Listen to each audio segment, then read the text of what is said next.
Handsome host for today. Good morning. Are you happy? Before we will read our text, can you please look at your seatmate and then say, Shalom. Ayan. Shalom. Okay. Happy Lord's Day.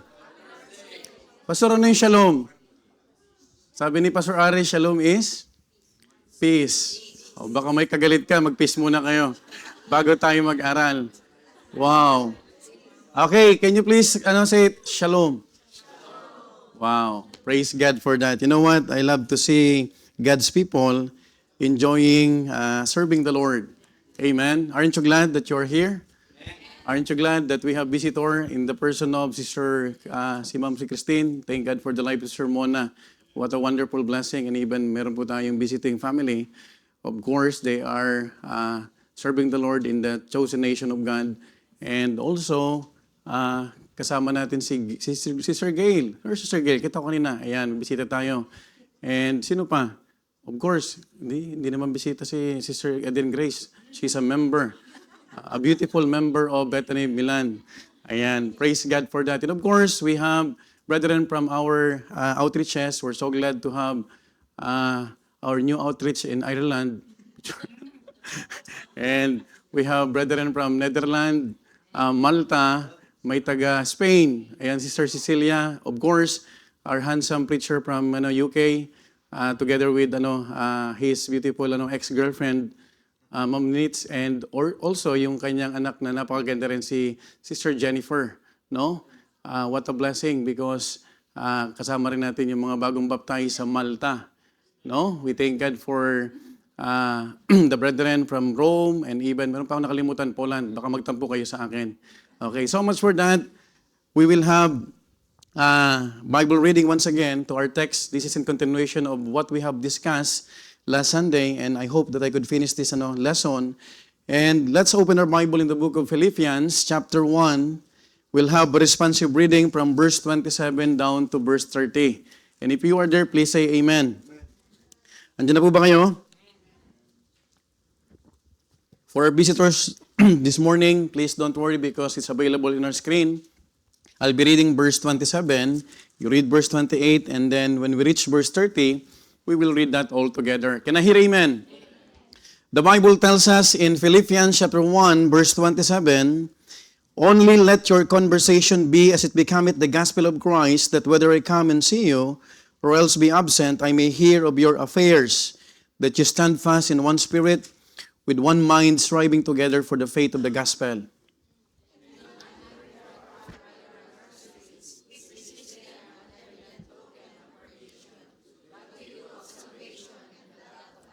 Verse 29, for unto you it is given in the behalf of Christ, not only to believe on Him, but also to suffer for His sake. Altogether now read. Having the same conflict we saw in me, and now to be in me. Let's go to the Lord in prayer. Heavenly Father, once again, we are approaching Thy holy throne. Indeed, Lord, we're so grateful for your extended mercy and grace that you have bestowed upon us.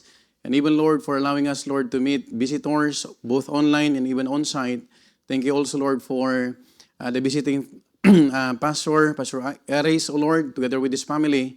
I pray, Father, that you will continue to sanctify us as we study the Word. And also, Lord, help us, Lord, to understand the lessons and even, Lord, the spiritual truths that we could learn from this lesson, O Father. And I also pray, Lord, that you will continue to allow me to speak only the oracles from you, Lord, and even, Lord, help me to have wisdom coming from thee, just to be a blessing to your people. Thank you once again, Lord, and we continue to commit, Lord, the gadgets, the technical aspect of our live streaming, so that our brethren, Lord, who are following us through live streaming, could be able, Lord, to understand clearly the lesson that we are tackling, oh Father. Thank you, Father, for this ministry. We just pray, Lord, that you will continue to be magnified in our midst. We love you, we honor you. In Christ's name we pray. Amen. Please be seated. Good morning. Now, last week, we opened the Sunday School mini-series entitled An Increasing Godliness. Do you still remember that? If you notice, this is part 2. This is the reason why I have to finish this. At biyaya po ng Panginoon, matapos po natin to because we have many lessons that we are going to discuss. And for the visitors that we have three parts in our service during Sunday, devotion, including the testimony, and also we have Sunday school. When we say Sunday school, it is just like you're studying a class in the class, and you could be able to ask questions later if we have time. And mamaya po yung ating pong worship service. Now, again, we learned that spiritual growth does not happen by accident. Do you believe on that? Alam mo, ang spiritual na paglago ay hindi nakukuha sa isang pag-attend lang. O isang buwan, isang taon. No believer just suddenly becomes godly. Do you believe on this? It is always intentional, always takes a process, and always what? Persevering. Alam mo, minsan, you do not feel fine or good to come to the church. But because of the command, you have to continue. Amen po ba? That's why we have to learn the perseverance, the value of perseverance, the virtue of perseverance, because hindi sa lahat ng panahon, lagi kang nasa kondisyon.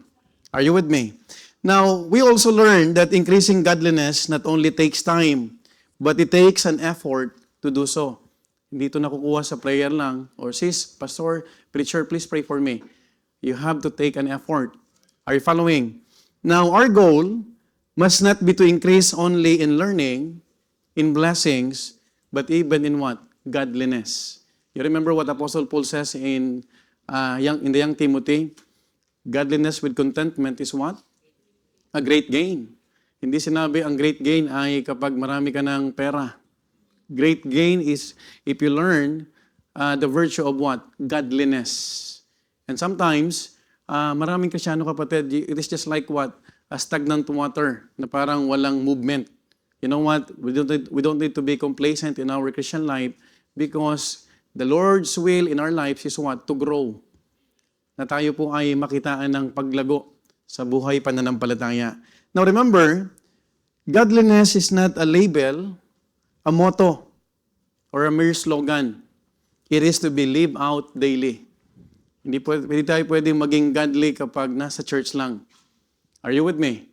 Kailangan yung godliness ay makita sa atin sa pang-araw-araw na buhay. Hindi po madali, pero biyaya po ng Panginoon, God will enable us. Now, this week, we will end this series on how to be Christ-like, not just in conduct. We are done with this. I'm just recapping what we have discussed.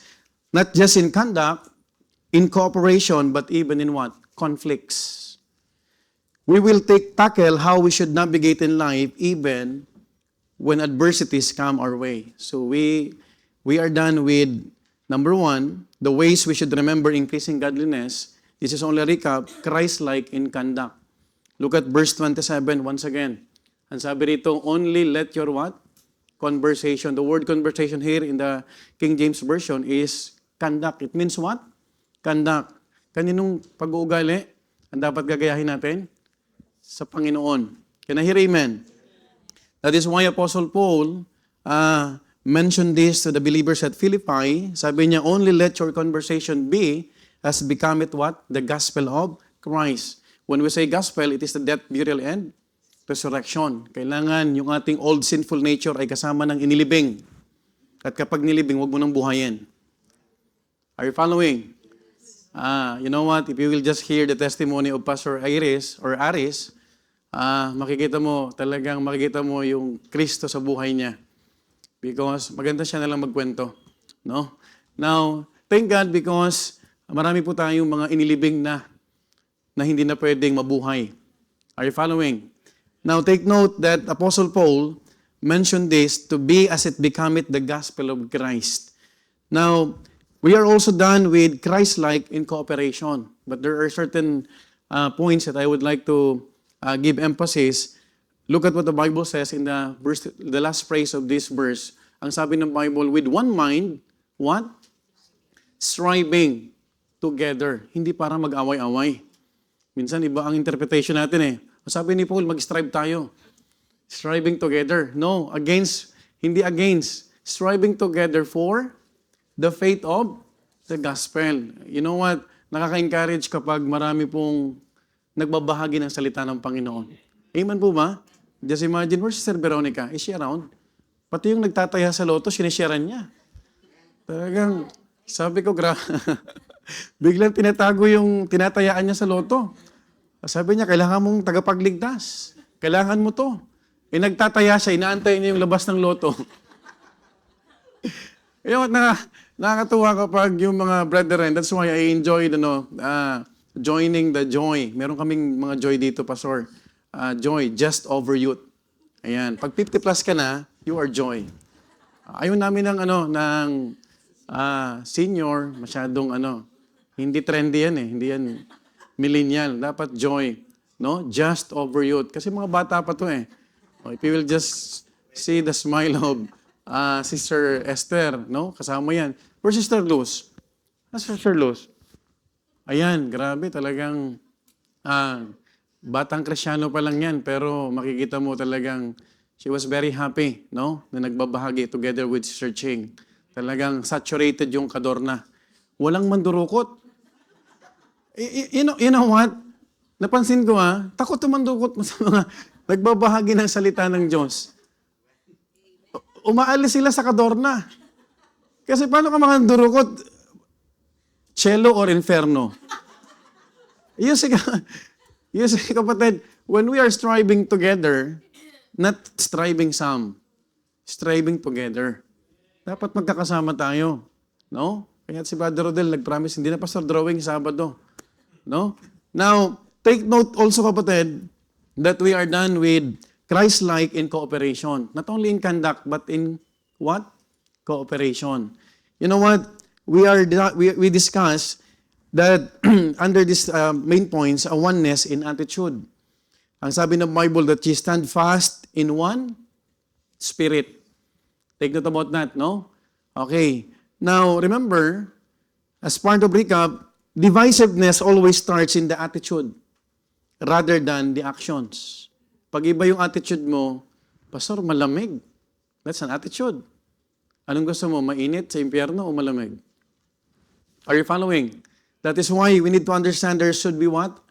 A oneness in attitude. And also, we discuss also that our spirit is so important because our attitude affects our entire being.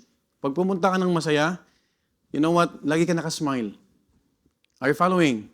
You know what? Sa pagpunta po sa church, minsan wala ka sa kondisyon. Minsan merong magme-message sa'yo galing sa Pilipinas, kailangan namin ng 10,000.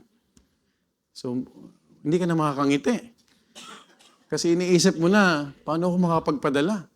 Ang palitan ngayon, taas. Ang problema, wala ka ipapadala. I think 71. Umabot tayo ng 71. 1 euro, 71 pesos. Now, kahit ano pang tumaas, kung wala kang ipapadala, hindi ka rin magiging masaya.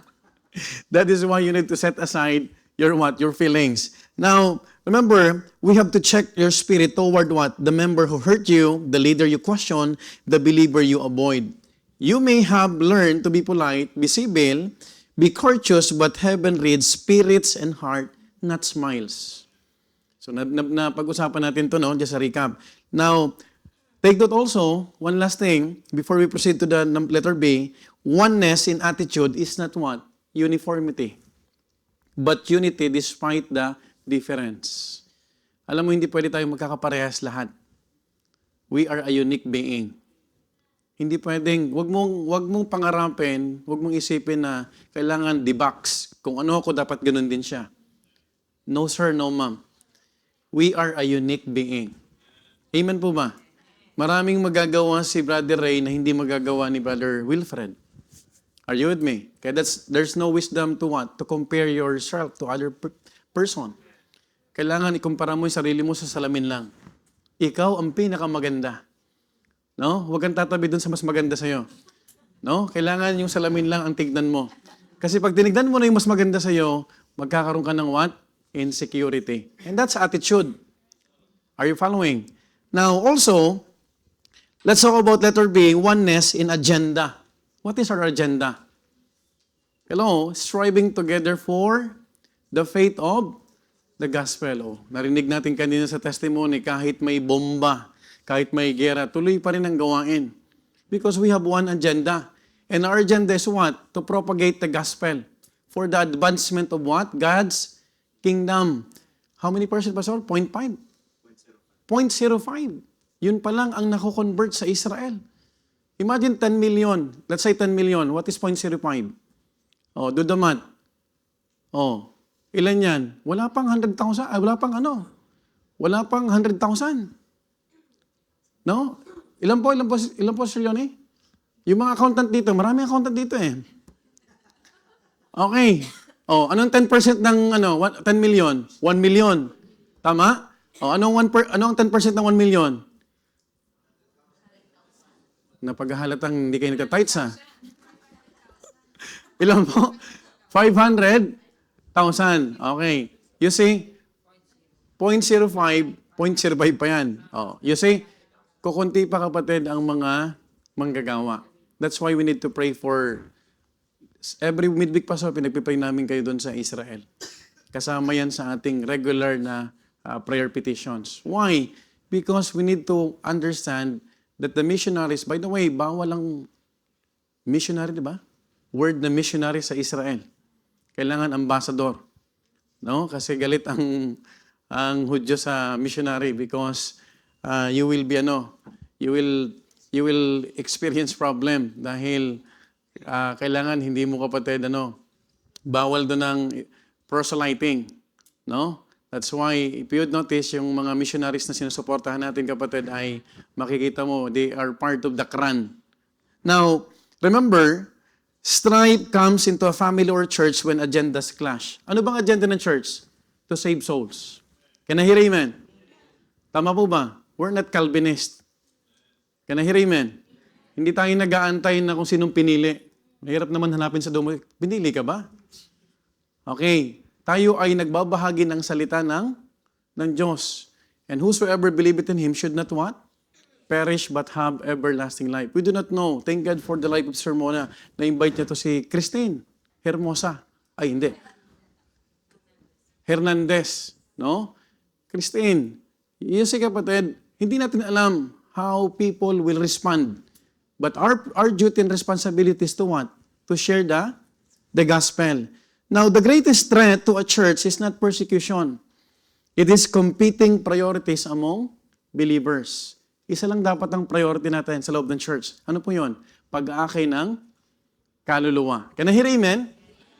Now, let's proceed to letter C. A oneness and aim. This is the new lesson that we're going to discuss. A oneness and aim. Striving together for the faith of the gospel. You know what?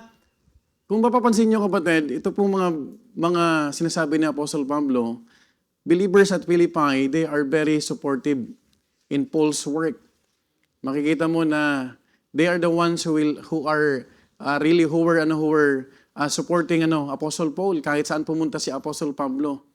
But do you know also that Apostle Paul was so frustrated with the Corinthians, with the believers or Christians at Corinth. Kung tuwang-tuwa si Apostle Pablo sa mga Philippians, sa mga Corinthians naman, frustrated si Apostle Pablo. Why? Kasi sa Corinthians, sa Corinth, ang daming division. Schism. Ang daming comparison. Bila mo, pinagsasabong-sabong si Paul, si Apollos, sino para kay Kristo Jesus. Dapat kapatid, kapag pinag-uusapan ng salita ng Panginoon, hindi tayo namimili ng speaker. Are you following? Tama po ba? You know what? In 1 Corinthians chapter 3, verse 3 to 9, you would say that how sad when God's people live in a carnal or fleshly state doing their own instead of allowing God to what? To create a synergy among them that can impact the world. Ang sarap kapag ang church ay united. Mahirap kapag divided. Are you following? Kapag united ang church, makikita mo kapatid na we are striving together for the faith of the gospel. You know, I really appreciate Brother Ray kahapon. Hindi pa nababaptize kasama na sa pagbibigay ng tracts. And then he approached me, Pastor, pwede ba ako makahingin ng mas marami nito? Para kahit saan ako pumunta, makapagbigay ako. And that is what? It propels the motive, the desire na makapagbahagi pa tayo ng salita ng Panginoon. It's a blessing kapag isa po yung ating tinatawag na agenda. And also, yung ating aim. Now,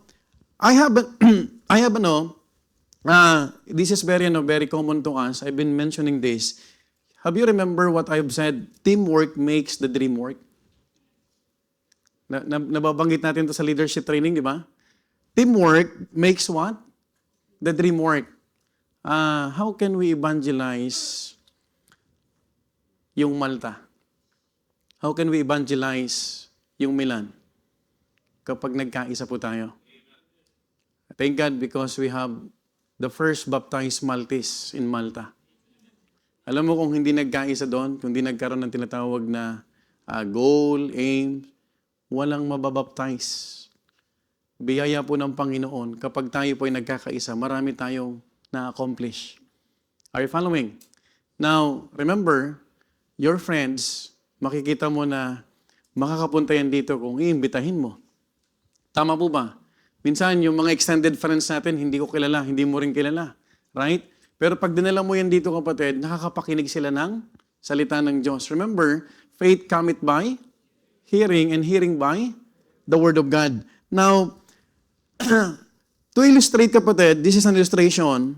I hope you will listen carefully. Years ago, at the World's Fair, 2 draft horses were pulling amazing amounts of weight in the competition. Merong exhibition. Pag sinabing World Fair, merong nauso to ng mga 1990s. Wala na ngayon masyado ngayon dito. One horse pulled 9,000 pounds. Yung isang kabayo, ang nahatak niya ay 9,000 pounds. While another pulled just over 8,000 pounds. Yung isang kabayo naman, ang kanyang nahatak ay 8,000. So 9,000 plus 8,000, 17,000. Now, after the competition, those in charge thought it would be interesting to yoke these 2 giant horses together and see how much weight they could pull. Nag-usap-usap sila pagkatapos ng competition because they were so amazed. Grabe yung hinatak ng kabayo, 9,000. Ilang kilos yan. Yung isa naman, 8,000. Sabi nung organizer, ganito gawin natin. Ba't di natin pagsamahin, talian yung 2 kabayo? And we will see kung ano yung kakayanan nila. Now, they were computing, sabi niya, kung 9,000 yung isa, 8,000, sigurado, kaya nilang hatakin 17,000 hanggang 20,000. Now, listen to this. Everyone assumed that together they would pull about 7,000 pounds. But when the horses were hooked up to 17,000 pound weight, they pulled it easily. Nung tinalian sila parehas, yung 2 kabayo, yung 17,000, sobrang dali. Now listen, the weight was increased until these 2 horses together were pulling over. You guess how many pounds? 30,000. Now, while difficult to explain, this phenomenon is known as synergy. The total of the 2 is greater than the sum of the individual parts. Sa madaling salita, pag sinabing synergy, when working together produces results far greater than working alone. Iba ang nagagawa ng mag-isa sa 2. Have you remember the Bible verse in Ecclesiastes? 2 are better than 1. Sino sa inyo ang gaganahan kapag nagsasalwining mag-isa lang? Pero iba yung synergy, iba yung na-accomplish pag marami. Tama po ba? Now, this illustration teaches us a simple but powerful truth. Ano to? Anong powerful truth? The lesson is clear. Unity multiplies effectiveness. Can I hear amen? When strength is joined with strength, take note, pag pinagsama mo yan, hindi yung weakness ha. Purpose with purpose, effort with effort, the outcome exceeds with human calculation. Hindi mo pwedeng tawaran ang kakayahan kapag pinagsama yung kalakasan ng bawat isa. Are you with me? But you will feel weak kapag ikaw lang ay mag-isa. And by the way, a threefold cord is not what? Easily broken. Now, the same truth is in the work of the Lord. Individually, we are limited. Hindi ko alam kung ilan ang kayang hilahin ni Brother Wilfred. Pag nagbubuhat o pag may hakutan, malakas to eh. No? Hindi ko alam. Hindi ko alam kung ilan ang kakayahan ni Brother Lorenzo. Now listen. When God's people are yoked together, walking in harmony, humility, and shared vision, the work advances with greater power and fruitfulness. Imagine kapatid, kapag pinagsama-sama natin yung bawat talento. By the way, lahat tayo may talento. And you will discover that kung ipapagamit mo yung buhay mo. You will not discover your talent unless you will surrender your life to the Lord. Kasi may mga talentong sayang. Hello? Are you following? Now, remember, Apostle Paul mentioned striving together for the faith of the gospel. Now, we should stop asking, what is the church doing for me? We need to contribute. Amen po ba? Meron tayong mabibigay na share sa gawain ng Panginoon para mapabilis na ma-evangelize ang buong Italia, ang buong Malta. Tama po ba? Now, start asking, what can I contribute for the furtherance of the gospel? Don't go to the church and then you will ask, ano ba yung matutulong sa akin ng church? If that is your mindset, isang araw, hindi ka na babalik. Because church is what? A spiritual family. Pag sa loob ng pamilya nagtutulungan, madali ang errands. Are you following? Tama po ba? Subukan mo, pag may general cleaning, tapos tulong-tulong. Mabilis. Amen po ba? Now, it is a sad thing when a Christian only goes to a church to claim benefits. And when there's nothing else that they could get, they will leave. Hello? Alam mo, pag pumunta ka ng church, ang dapat na tamang motibo, Lord, use my life. Gamitin mo to. Amen? Hindi yung makukuha natin sa church. Are you following? Because there are many people who go to the church kasi meron silang makukuha. But you know what? I'd like to advise you all. Kapag inuna mo ang Panginoon, lahat ng pangangailangan natin, the Lord will supply. Unahin mo lang ang Diyos. Can I hear amen?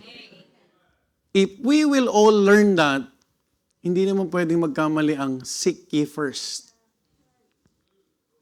Halimbawa, dyan na lang sa UK, I'll give an example.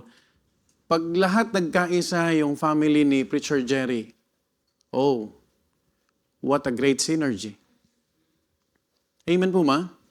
Imagine when the brethren are continuously doing the sharing, makikita mo may taga Pamagosta, may sa Loreto, may sa Domo, right?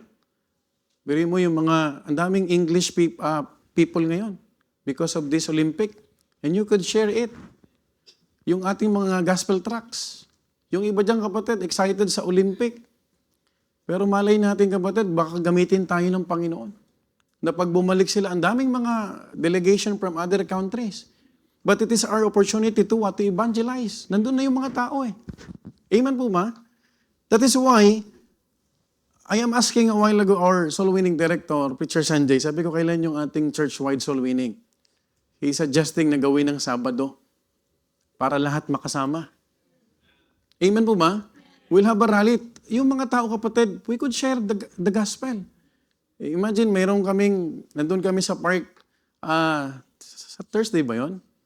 Thursday, tapos may mga bata doon, they were speaking English, tapos sila pala, yung kanyang amo pala ay parang organizer dito sa Olympics. And then I gave my calling card and sabi niya, we'll try to visit your church kasi hanggang February sila dito. But we could evangelize kahit saan man tayo pumunta. Hindi na natin kailangan kapatid. Alam mo yon, pumunta kung saan-saan. Kung saan ka pumupunta sa metro, you could pass out track. Amen po ba? Don't wait to the soul winning drive na doon ka lang mamimigay. Abutan mo kagad. Kasi yung maabutan mo kapatid ko, makikita mo, baka hindi ko yan makita, mamit. Ikaw ang tinalaga ng Panginoon dyan. Now listen kapatid, beware of the spirit that threats treats the church as a well to draw from, but never a field to labor in. Ang church po, kapatid, ay isang field na kung saan magtatrabaho tayo. Amen? For the furtherance of the gospel. That's why Apostle Paul striving together for the faith of the gospel. For when gratitude fades, departure often follows, and the believers begins to speak like a self-made soul, forgetting that every step forward their life was carried by the grace of God and the shoulders of His people. Alam mo, maraming ministry sa loob ng church. Do you believe on that? Kung pagtutulong-tulungan lang natin, kung lahat lang involved, mapapadali ito. Do you believe on that? Mas madami, mas masaya. Amen? Amen po ba? I encourage you to cooperate because Christ-like not only in conduct, but we must have a Christ-like in cooperation. Remember, kapatid, when the feeding of the 5,000, sabi ng Panginoon, ilang ba dyan ng ano? Sabi niya, hindi natin kaya magpakain. And then the Lord Jesus Christ asked, may nagpresenta na bata pa. And then, makita natin, when the Lord prayed for it, nagkasya ba? Sobra. Amen? Because He is the great provider. And take note, kapatid, napakain yun, hindi lang dahil sa miracle ng Panginoon. Because maraming mga disciples na nagtulong-tulong, napadali. Feeding ministry. Right? Now, we're done with Christ-like in conduct, Christ-like in cooperation. This will be the last, the Christ-like in conflict. Now, take note in verse 28 to 30. Look at this. And in nothing, terrified by your adversaries, which is to them an evident token of what? Perdition. But to you, of salvation and that of God. Dapat hindi daw tayo natatakot sa kaaway. Verse 29, look at this. For unto you it is given in the behalf of Christ not only to believe on Him, but also to what? Suffer for His sake. Last verse. Having the same conflict, look at this, which is so in me and now here to be in me. Now, brethren, no one enjoys problems. Sino nag-enjoy sa problema? Ayoko pastor nun eh. Walang gusto ng ma-stress. Tama? We do our best to avoid conflicts in life. Lahat tayo, ayaw natin ng stress, ayaw natin ng problema. But as Christians, however, we have an enemy. Sino yung kaaway ng Kristyano? The devil. The moment you get saved, Satan paints a huge target on your back and begins to take aim, shooting his fiery darts your way. Tandaan mo, pag naging mananampalataya ka na, you are the apple of favorite target ng diablo. Alam mo ba dati, nung hindi pa tayo Kristyano, pinapabayaan lang tayo ni Satanas? Hello? Pero minsan, maintindihan mo, gusto mo nang magpakabait pero hindi mo magawa. Hello? Why? Because Satan is what? Hampering us.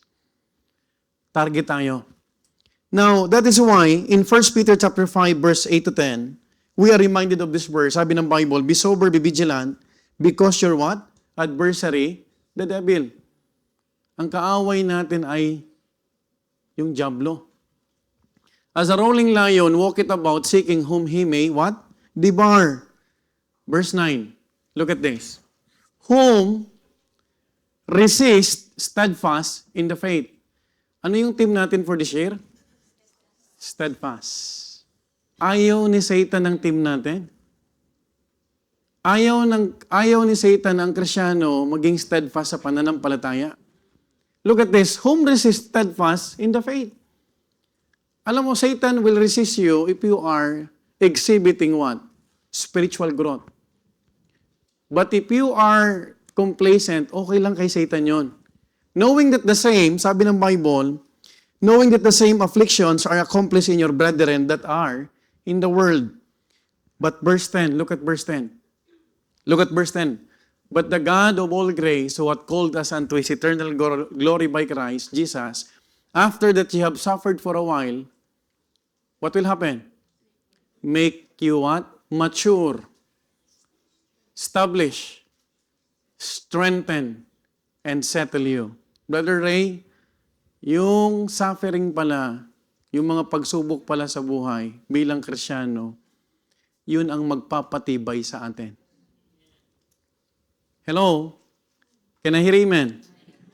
Mas lalong mapapabilis ang growth ng isang believer kapag meron siyang pinagdadaanan. I'm not saying na manalangin ka, Lord, bigyan mo ako ng pagsubok. I'm not saying that. What I'm trying to say is this. You know your struggle. Amen? Sometimes you cannot avoid afflictions in the ministry. Why? Because one of the main afflictions that we could encounter is what? Persecutions. Halimbawa, malaman sa pamilya ni Sister Janice, nag-Bible ka na, anong nangyari sa'yo? Dati, pamisa-misa ka lang. Ngayon, nagba-Bible ka na. Nagpunta ka lang ng Italy. Nagganyan-ganyan ka na. O minsan, hindi pa rin naintindihan. Kayo yung mga praise the Lord, praise the Lord. Now, listen to this. You will be afflicted. Because yung mga taong nagsasabi sa iyo, malapit sa puso mo. Tama po ba? But this is part of what? Suffering. Can I hear amen? Now, kapag napaglabanan mo to, si Satan, ang trabaho niya, guluhin ka.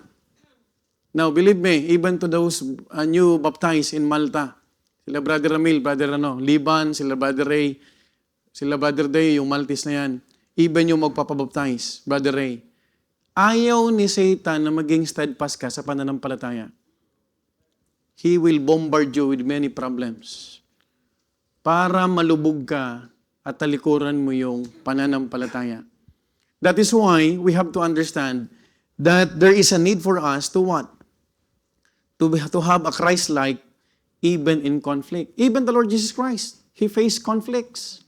Hindi naging madali ang buhay ng ating tagapagligtas. There is no easy road for a Christian. Amen po ba?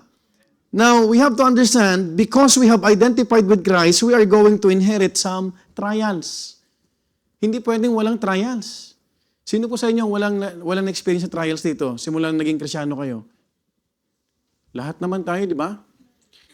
But we are also going to be enjoined to the victory that comes through them. Pag napagdaanan mo na yan, alam mo ba kapatid, ang sarap hindi lang sa pakiramdam. You will be an overcomer because you have trusted God. Pero kapag hindi mo yan napaglabanan, anong kwento natin sa buhay? Wala. Sumuko. Wala eh. Ang magiging motto mo, wala eh. Mahina eh. May mga taong ganon. But do you know, kapatid, Jesus Christ said, I have overcome the world. Amen? Let's be an overcomer. Amen? Hingin natin sa Panginoon, Lord, help me to become what? An overcomer. Kung anong pagsubok na pinagdadaanan mo, hindi ko alam. We have personal struggles, isn't it? May mga nag-struggle ngayon, naantok. Struggle na, paglabanan mo yan. Kasi pinapatulog ka ng jablo. Right? Tama po ba? Pero pag teleserye, mulat ka, maiyak-iyak ka pa. Bakit kaya ganon? Kasi nga, jablo. Yun ang sasabi ko, di ba? Inaantok ka, pinaglalabanan mo ba yung antok? O parang pag inaantok ka na, You know what? You have to fight for it. You have to overcome it. Amen? Sipin mo, bakit ka inaantok ngayon? Pero pag teleserye, buhay na buhay ka. Ha? Tama po ba? Oh, pag nanonood ka ng may batang Quiapo pa ba ngayon? Sister Laika? Oh. Nagkakahulihan na. Hindi, Sister Laika, good student to eh. Bago to manood, nagpe-prepare muna to ng assignment.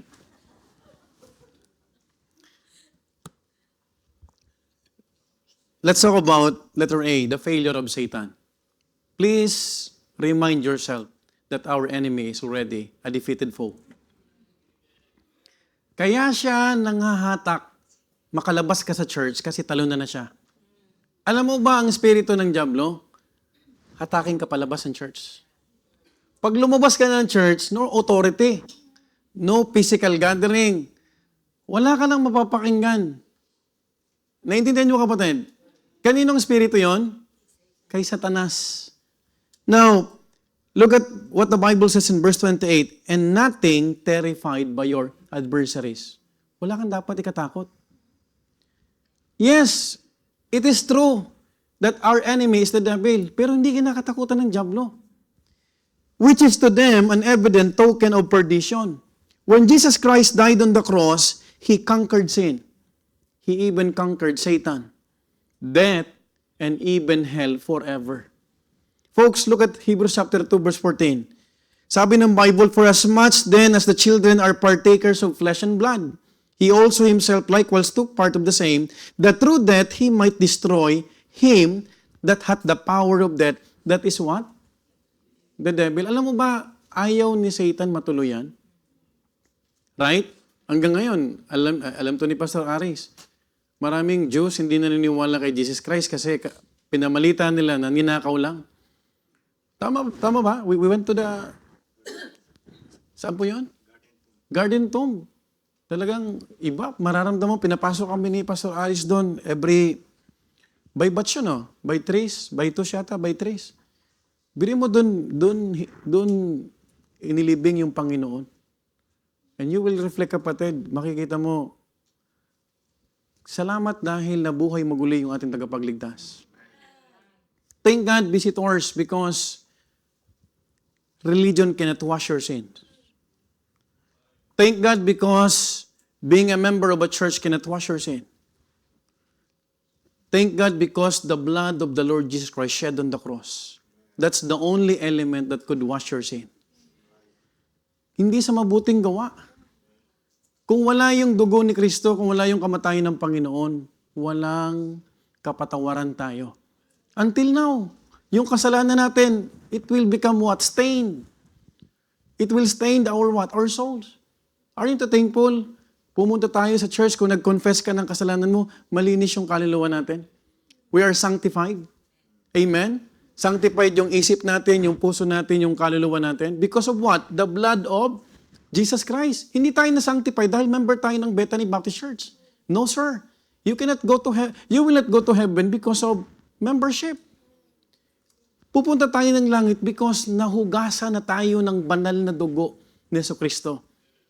And you know what? The devil is a defeated foe, and while he has this short time to work, he will one day be destroyed forever. Alam mo, maiksi na lang yung oras ng diablo. Kaya nagdo-double time din siya. Kung paano tayo nagdo-double time sa soul winning, ganun din tayo. Anong gagawin ng diablo? Aalisan ka ng joy. Sa puso mo maglingkod. Pag nawala ang joy, tatamarin ka. Sino sa inyo ang sinisipagan pag hindi ka masaya? Pumunta ng church. The first thing that Satan wants to rob from us is not your, what? Your finances, your joy. Hello? Are you listening? Ang unang ninanakaw ni Satanas sa isang Krisyano, yung kagalakan maglingkod. Kasi pag nawala yun, tatamarin ka na. Tama mo ba? Now, pangalawa, anong gagawin ni Satan? Pahihirapin ka. Magkakaproblema ka sa pera, mawawalan ka ng trabaho. Are you following? And that is part of the trials. Amen? Diyan ka na mapapasubo na kumuha ng trabaho kahit linggo. Because there's a need. Amen? But do you know that God knows our needs? Can I hear amen? Do you know that you are struggling? You want to have financial breakthrough? Alam na ng Panginoon lahat yan. Pero si Satan, tatrabahuhin ka. And by the way, pag nagtrabaho si Satan, hindi siya kaparehas ng pagtrabaho kay Adrian. Kung ano yung kahinaan mo, dun ka niya tatrabahuin. Are you listening? Tama mo ba? Now, listen to this, kapatid. Revelation 20, verse 10. Look at this. And the devil that deceived them was cast into the lake of fire and brimstone, where the beast and the false prophet are, and shall be tormented day and night forever and ever. We all know that Revelation is the book of prophecy. Pero nakasulat na sa propesya ang dulo ni Satanas. Hello? That is why I hope you will desire, Lord, sana hanggang bumalik ka, naglilingkod ako sa iyo. Huwag ka lang mag-pray ng tinatawag na, Lord, sana magkaroon ako ng bahay. Walang problema dyan. Sana, Lord, ako ay magkaroon ng magandang trabaho. Ang ipag-pray mo lagi, Lord, sana hanggang sa dumating ka, bawian mo ako ng buhay. Sana, Lord, matagpuan mo ako naglilingkod. Kasi hindi lahat ng Kristyano ngayon naglilingkod nga rin. Aren't you glad you are still serving God? Aren't you glad you are still in this gathering? Yung iba, wala na. Are you following? Don't be one of the casualties of Satan. Because ang unang natutuwa pag may nawawala, si Satanas. Are you following? Walang natutuwang Kristyano pag may nawawala. O, sino kapatid ang nasasaktan sa military kapag may nagiging casualties? Yung mga pamilya. Mawalan ka ng pamilya sa laban, di ba? Pagbalik, kabaong na yan. Right? O, meron ka namang Medal of Valor. Pero ano mo yung medalya? Patay na, hindi mo na makakasama. But we are so blessed because our enemy is already what? A defeated foe. Hindi na siya, kapatid, mananalo sa atin kung lagi natin pipiliin lumakad sa Espiritu. Walk in the Spirit that ye may not fulfill the lust of the flesh. Tama po ma? Yung inaanto ka ba, ano yan? Huwag mo sabihin spiritual ka dahil nagpipray ako, pastor eh. Kailan ka pa naging prayer warrior? This is why when we identify with Christ and claim His power, we can have victory over sin and the devil. You can only overcome the devil if you are a child of God. To our visitors, please reflect on this. There is a need for you to be what? To become a child of God. And it will only happen if you will repent of your sin and personally accept Jesus Christ as your Lord and personal Savior. And if you will do that, there's a promise. Sabi ng John 1:12, but as many as receive Him, to them gave He power to become the sons of God. Sino po ang mga anak na ng Diyos na rito? Hindi kayo anak ng Diyos? Kaninong anak ka? Kay Matet?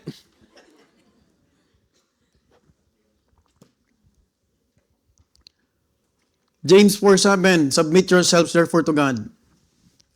Resist the devil. Hindi sinasamahan yung kaaway. Iniiwasan. And he will flee from you. Minsan may mga moto ang tao, kahit Kristyano, pastor, talagang marupok ako eh. Ako'y tao lang. Nagmahal lang ba? May nag-forward sa akin, pwede bang ma-reset yan? Anong ma-reset? Yung tomboy daw kung pwedeng ma-reset. Alam mo kailangan, kapatid? Gospel. Ang isang bakla o tomboy, titinuyan kung makakapakinig ng totoong ebanghelyo. Amen po ba? Are you following? Kapag ang isang tao nakapakinig ng salita ng Diyos, doon nagsisimula ang tamang pananampalataya. To our visitors, Christine, we invited you through your friend. It is because we want you to know that only Jesus Christ can save you. It's not doing good works. Because the Bible tells us, for by grace are ye saved through faith. And that not of yourselves. It is the gift of God. Masarap po na kahit nagtatrabaho tayo sa Europa, meron tayong relasyon sa Panginoon. Because pag wala tayong relasyon sa Panginoon, that's the only time na si Satan ay hindi kanya aawayin. Kasi kakampi mo pa siya. Hello? Are you following? You may be done with the devil, but he is not done with you. Wala pong malakas sa tukso.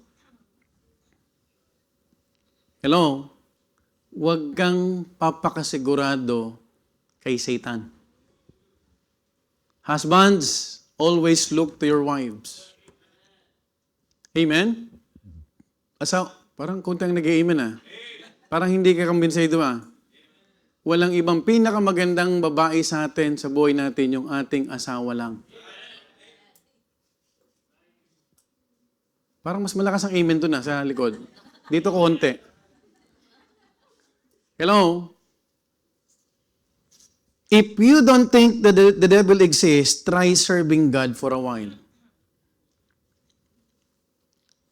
Hindi naman totoo yung devil eh. Alam mo, nasasabi yan ng tao kasi hindi pa siya naglilingkod ng matapat sa Diyos. Subukan mo maglingkod ng matapat. In all areas. Hindi lang yung attendance ha. Sa giving. Hello? Soul winning. Amen? In all areas. Maglingkod ka kapatid. Yung matapat ha. Matapat. Yung faithfulness. Makikita mo dyan, doon ka lang guguluhin ng dyablo. Pastor, hindi ako nakakaranas ng panggugulo ng dyablo. Hello? Kasi baka hindi tayo nagiging matapat.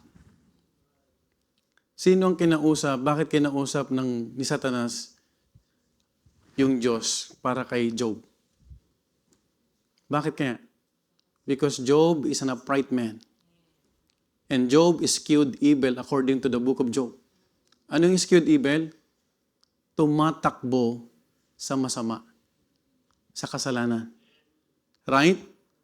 That's why Satan, sabi niya sa Panginoon, kaya naman naglilingkod sa iyo dahil pinagpapala mo yan. Are you following? O sige. Gawin mo kung anong gustong gawin mo. And here comes the trials. Nawala ng mahal sa buhay. Nasunugan. Nawala ng ari-arian. Now, this is not a fable. This is a true story. In fact, Book of Job is the oldest book in the Bible. Because he played as a high priest during that time. Now, remember this. Bumalik si Job. Kaya naman yan, dahil hindi mo inanong, sige, gawin mo kung anong gustong gawin, wag lang yung kaluluwa at buhay niya. From top to bottom, nagkaroon ng pigsa. And that's the reason why his own wife told Job, why don't you curse God and die? Kung ikaw kaya si Job, baka yung una pa lang na nawalan tayo ng kabuhayan, magtatanong ka na. Are you following? That is why you will really experience yung panggugulo ng dyablo kapag nagtatapat ka na. Are you following? And you are the only person who could know if you are really exhibiting faithfulness. Tama po ba? Again, in all areas of our faith. Amen? Amen po ba? He is a powerful being, but John reminds us, greater is He that is in you, that He that is in the world. Oh, thank God, because yung banal na spirito na sa atin na, wala nang mapuposes dito. Wala nang bubula ang bibig, titirik ang mata at magbabago ang boses. Pag tumirik ang mata at nagbabago pa ang boses ni Brother Rodel dahil hindi nag-soul winning, baka hindi yan ligtas. Kasi yung Holy Spirit nasa atin na. Actually, ang daming promise ng Panginoon na hindi mo lang napapansin. And we are enjoying it. Alam mo bang hindi ka pwede na maposes kahit kulamin ka? Hindi ka na makukulam. Pero pag hindi ka anak ng Diyos, wala kang proteksyon.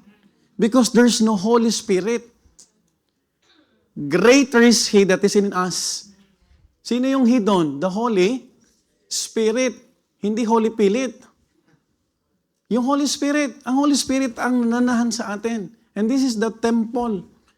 Siya yung nagre-remind sa'yo, wag ka sumuko. Tuloy ka lang. Huwag kang manghina. Tumuloy ka sa church. Biray mo yan.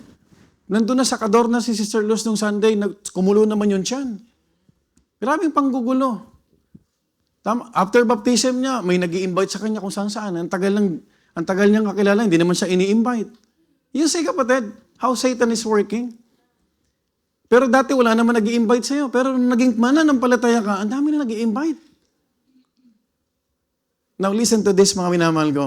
When Satan comes calling, let Christian answer the door. When temptation, doubt, fear, or sin confronts you, not respond in your own strength. Instead, depend on Christ, His Word, and His authority. In simple terms, don't argue with temptation by yourself. Even the Lord Jesus Christ, nung hinarap niya yung temptation doon sa after ng kanyang baptism, as it is written, man shall not live by bread alone. You can overcome sin through the Word of God. Huwag mong hamunin yung Diablo. Diablo, lumabas ka! Kaya kita! No, you cannot do that. You're fighting a spiritual battle.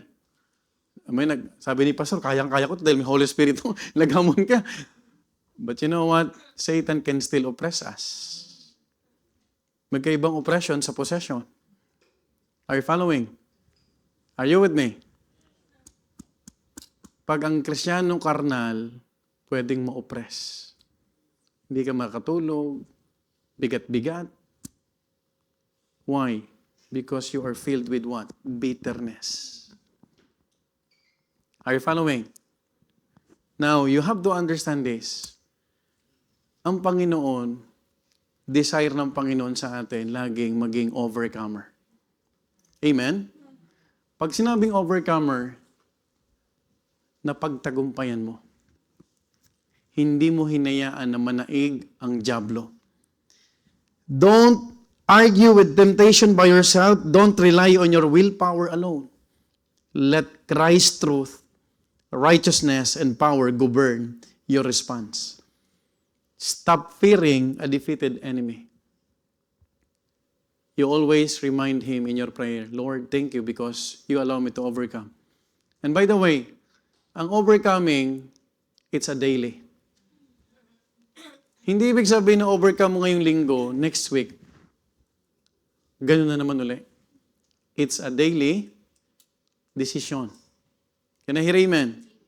Oh. Alam mo, spiritual ka ngayon. Do you think spiritual ka sa sunod na linggo? It will depend kung ano yung pipiliin mo pagdating ng Lunes, Martes, Miyerkules, hanggang Sabado, makikita mo kung spiritual ka pa rin. Yes, Satan is active, but he is not sovereign. Amen? Nakikita niya tayo. And he is watching kung paano nagmamatsyag ang Panginoon sa atin. Ang di lang niya kayang tignan, yung nasa isip mo at nasa puso. Pero ang Panginoon, kita lahat. Nakikita niya ni Satan kung inaantok ka na. Biglang na ganun eh. Hello? Some believers magnify the devil so much that they minimize their deliverer. Who is our deliverer? The Lord. Satan is bound to fail, so don't make him win today in your life. Kapatid, konti na lang ang panahon natin. Huwag mong hayaan na manalo ang Diablo sa buhay natin. Number 1, the failure of Satan. Number 2, the freedom of salvation. Ang sabi ng verse 28, but to you of salvation and that of God. Whenever you come under pressure from Satan, meditate on the presence of your Savior. You meditate. Christ will not say, I have overcome the world, kung hindi niya napagtagumpayan. Aren't you glad we have an overcomer? He set an example for all of us. Ang daming pagsubok. He was crowned with thorns. He was beaten. He was crucified. For what reason? For what purpose? For your sin and for my sin. Hello? Kaya wala tayong dahilan para hindi tayo maglingkod sa Panginoon. No matter what the devil throws at us, he cannot take away our salvation. Salvation cannot be lost. Can I hear amen? We do not believe in losing salvation. And by the way, this doctrine is only for the genuine believer. Can I hear amen? You cannot fully be persuaded about this doctrine if you are not a genuine believer.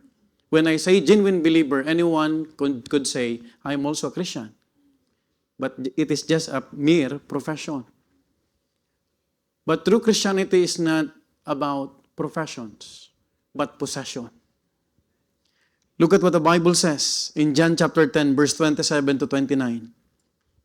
No matter what the devil throws at us, he cannot take away our salvation. My sheep hear my voice, and I know them, and they follow me.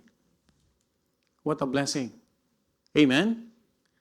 And I give unto them eternal life, and they shall never perish.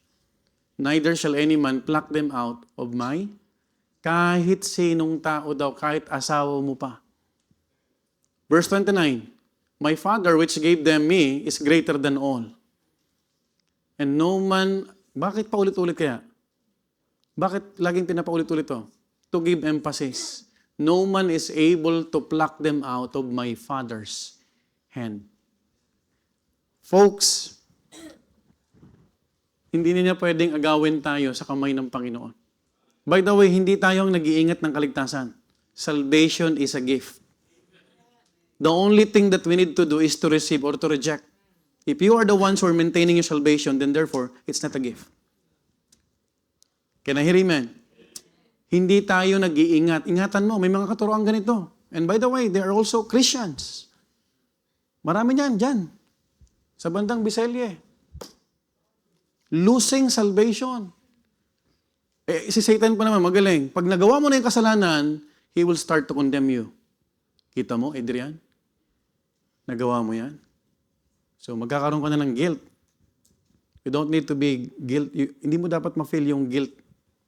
Because guilt is not from the Holy Spirit. You ought to be convicted. Amen? You know what?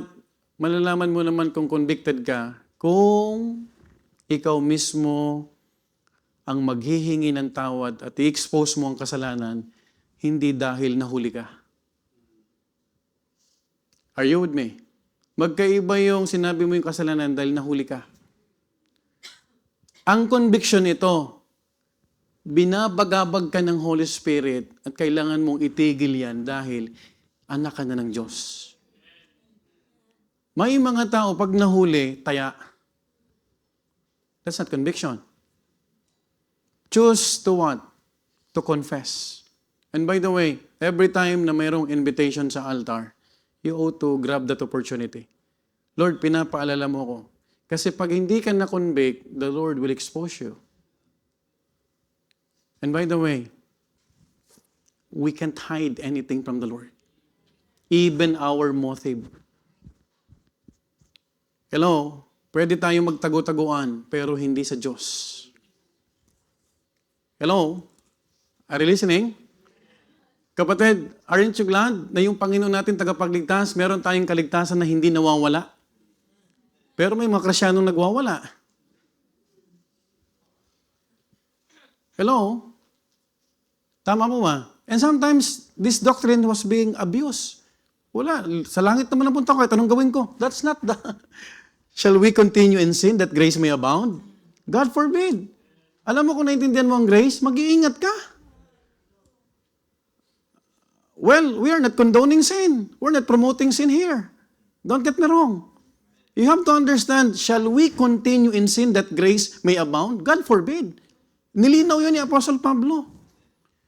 Gracious ang Panginoon, binigyan ka ng chance makabangon. Ayaw mo pa. Right? Tama po ma. Hindi ka pa nga nagiging faithful, nagbabackslide ka na. Pambihira naman yan. Hindi mo pa naintindihan yung grace. Kasi pag naintindihan mo yung grace, napakalawak ng grace. Sobrang lawak ng krus na ipinakita ng Panginoon sa atin. Miray mo, hindi tayo tinignan mula ulo hanggang paa kung ano tayo. Hindi tinignan yung karamihan natin, hindi tinignan kung ano pinagagawa natin sa buhay. Ang tinignan niya, yung kaluluwa mo na dapat maligtas. And if you will understand that, ay mag-iingat ka.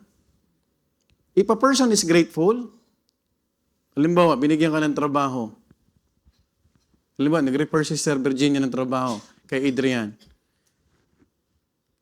Adrian is grateful to God-given instrumentalities. Aayusin niya ang trabaho. Amen? Amen po ma? Hindi siya titingin sa CCTV. Nasaan ang mga camera dito? Tapos, enemy spotted. Kapag grateful ka, ako ay binigyan ng pagkakataon magtrabaho, aayusin ko to. Di ba ganun din sa kaligtasan? Kung naintindihan mo na ang Diyos ay mabiyaya, is God gracious to us? So walang dahilan para hindi tayo maglingkod. Salvation frees us from the grip of Satan and sin that destroy us. I'm almost done. Some believers have been freed, yet still sit in the cell. Do you believe on this? Alam mo ba, we are all free man? We don't have Christian liberty to do whatever we wanted to do. We are free to do the right thing. Sabi ng mga bata kanina, do right, do right. Amen po ma? Hindi mo liberty or kalayaan gumawa kung anong gusto mo. Tama? Ang liberty, ang Christian liberty, binibigyan ka ng kalayaan ng Panginoon, sundin ang commandment ng Panginoon. Can I hear amen? Returning to old sins, rehearsing old guilt over and over, embracing old habits, not willing to change, you are free. Stop living as a slave to sin and start living as a servant of Christ. You are a free man. As I end this lesson, in Romans 6:6, knowing this, that our old man is crucified with him, that the body of sin might be destroyed, that henceforth we should not serve sin. God has declared victory in your life. It's time to switch over to the winning side and walk, talk, think, and move like a true winner and overcomer. Paano ka maglakad sa kalsada? Pastor, ako ay kikay.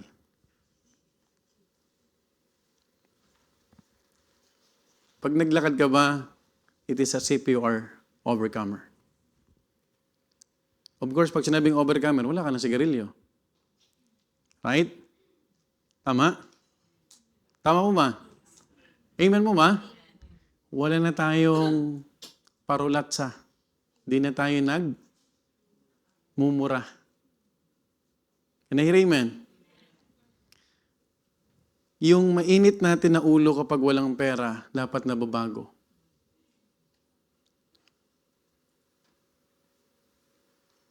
Amen? Because we're talking about what? Godliness. Godliness with contentment is a great gain. Lastly, the fraternity of suffering. Don't forget that as a Christian, you will experience suffering. Wala pong Kristiyano ang hindi naka-experience ng suffering. You know why? Because in verse 29 to 30, for unto you it is given in the behalf of Christ not only to believe on Him, but also to suffer for His sake. Having the same conflicts which is so in me. Kita mo si Apostle Pablo. Katulad ng nakita niyo sa akin, and now here to be in me. Let me ask you, are you going through some trials? You are in the good company. You have joined the fraternity of suffering with Christ Himself and the writer of this letter, the Apostle Paul. If you are in a hard season today, resist the urge to ask, why is this happening to me? Mali ang tanong mo. Why? Because that is a very human response. It often comes from pain, fear, or disappointment. But that question can quietly lead to resentment, self-pity, or endless speculation. Alam mo, dapat itanong natin, instead ask, what is this producing in me? moves us to the realm of spiritual purpose. Lord, bakit mo pinahintulutan na mangyari ito? Ano yung purpose mo? If that is your question, may mensahe ang Panginoon. Amen po ba? Pero pag magdadwell ka doon sa unang tanong, why is this happening to me? Magsasalpiti ka. Wala naman nangyari sa akin, parang ganito. Totoo, walang nangyari. The very fact that we will go to heaven, it's already a change of destiny. Not only direction in life, but even destiny. Kasi pupunta ka na sa langit. Church, let me remind you as I close, we are eternity bound. Can I hear amen? We are God's people traveling as a pilgrim. Hindi tayo taga dito. Amen? Amen po ba? Godliness depends in valleys from more than one mountaintops. It is through suffering that we grow the most. Comfort zones are great and relaxing, but it is the hardship that will refine us, purify us, and launch us to a greater height of faith and service. Hindi ko sinasabing manalangin ka ng pagsubok. Ang sinasabi ko lang, kung may pinagdadaanan ka ngayon, you have to understand this. May purpose ang Panginoon dyan. And last but not the least, the trials that God allows in our lives are for the same reason. You need to increase what? Godliness. Huwag mong tignan ang buhay Kristyano na parang puro saya. Laging may katambal na pagsubok. Amen? Magkaibang pagsubok sa palo. Baka malito ka dyan. Ang palo, pag may ginagawa kang mali. Amen? Ang pagsubok, wala ka namang ginagawa. You're doing the right thing by God's grace. Pero merong problema. Ang tawag dyan ay pagsubok. So the only person who could know or who could categorize that, it's you. Do you have any question? May time po ba?